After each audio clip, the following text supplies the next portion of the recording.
Mi querido amigo, gracias por acompañarnos en este podcast resumen del conflicto de los siglos. Hoy hablaremos de un tema fundamental en la Escritura. La verdadera conversión es esencial.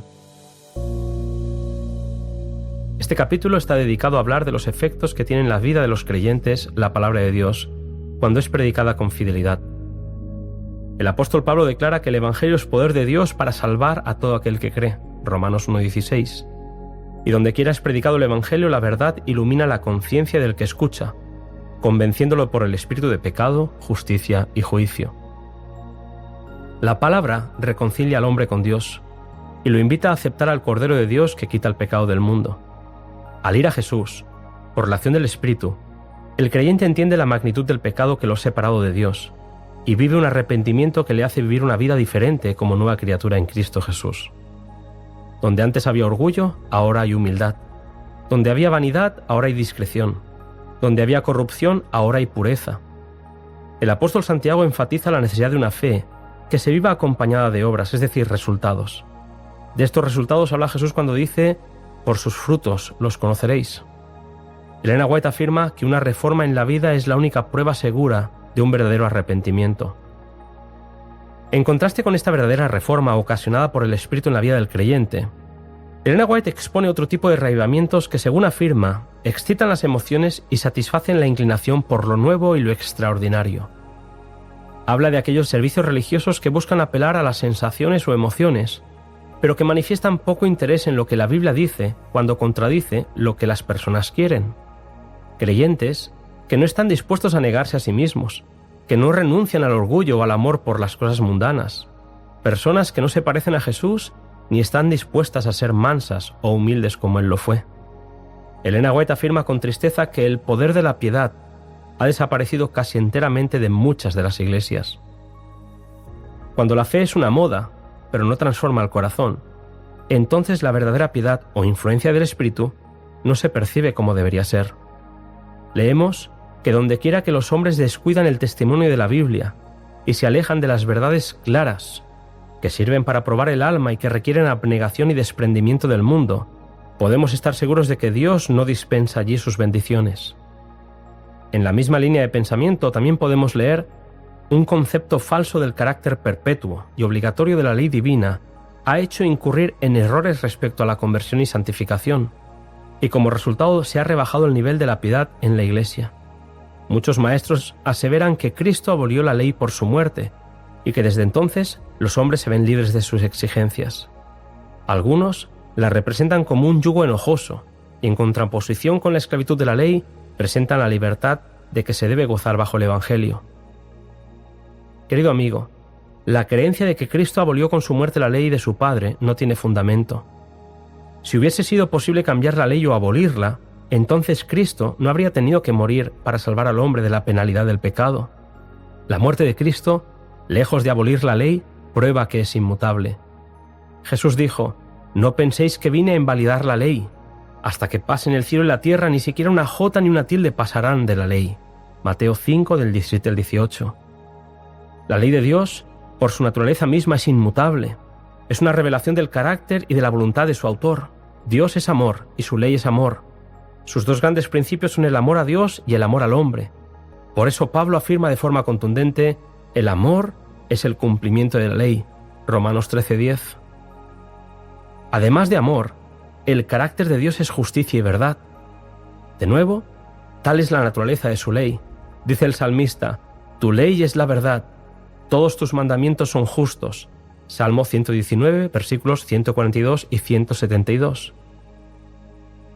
Ya en el Nuevo Testamento el apóstol Pablo declara: «La ley es santa y el mandamiento santo, justo y bueno». Romanos 7:12.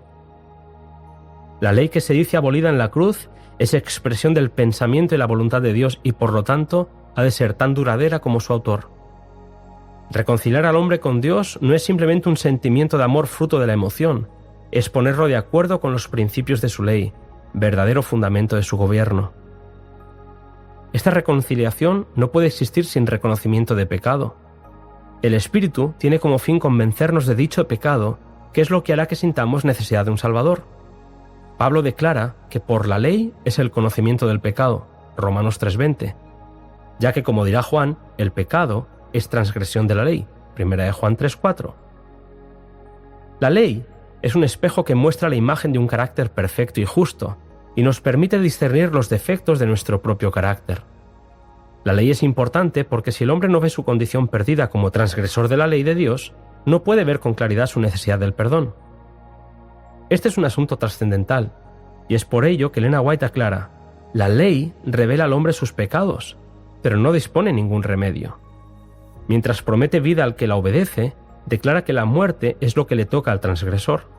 Solo el Evangelio de Cristo puede librarle de la condenación o de la mancha del pecado. La ley muestra el pecado, pero no salva del mismo. Para ello, el creyente tiene que ir a Cristo por fe y, mediante la acción del Espíritu, vivir un verdadero arrepentimiento.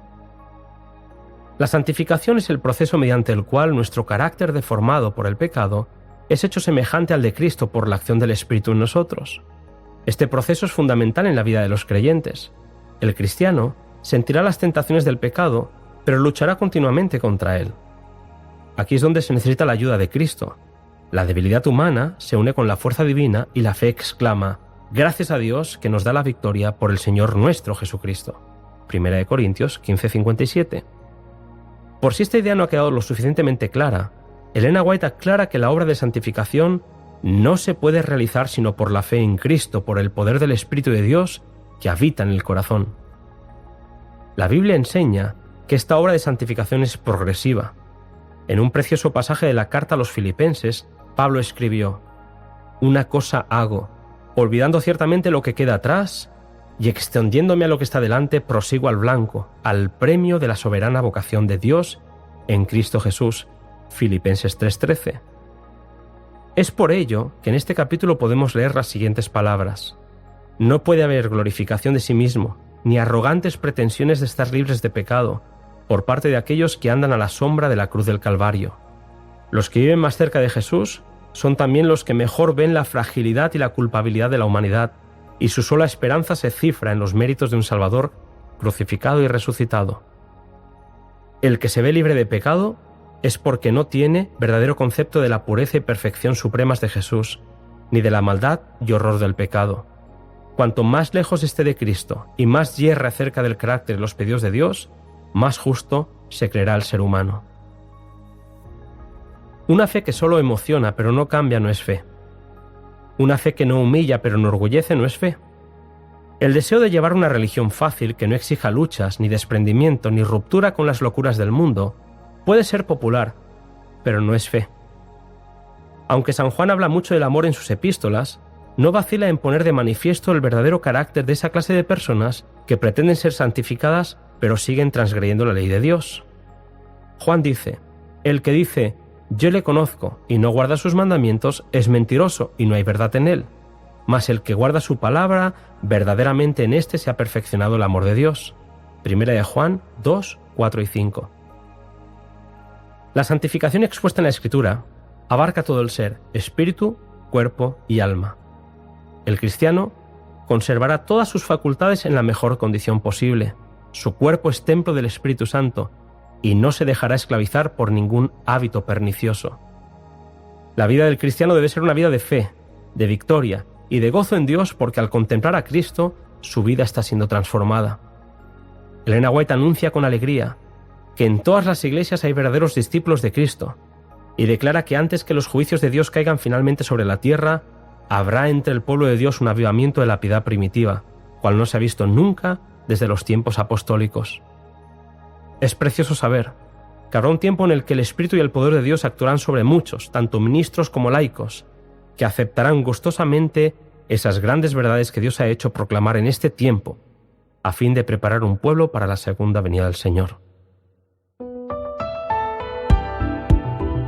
Querido amigo, si me has acompañado hasta aquí, por favor, te quiero pedir que no te pierdas el siguiente capítulo. En él hablaremos de un tema muy importante: el juicio investigador.